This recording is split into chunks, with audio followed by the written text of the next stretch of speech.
हरी ओम श्री स्वामी समर्थ. एकदा स्वामी महाराज राजवाड्यामध्ये बसले होते. ते राणीसाहेबांना म्हणाले, आज पावे तो सुंदराबाईंना आम्ही सांभाळलं, पण आता तुम्ही सांभाळा बरं. तसं राणीसाहेब म्हणाल्या, बरे आम्ही सांभाळतो. अहो, स्वामींच्या म्हणण्याचा अर्थच कळला नाही राणीसाहेबांना, पण पुढे अनुभवायला मात्र आला बरं. झालं असं होतं की सुंदराबाईंच्या त्रासामुळे इतर सेवेकरी खूप कंटाळले होते, त्रासले होते.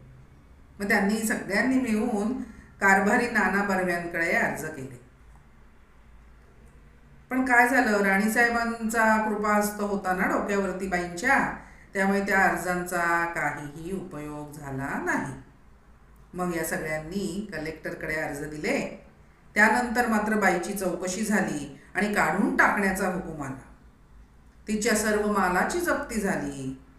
पंचांच्या ताब्यामध्ये मग ती सर्व जिन्नस गेले. पहा, अहो, बाईचा इतका कडक अंमल असून सुद्धा तो अगदी पराधीनत्वामध्ये गेला.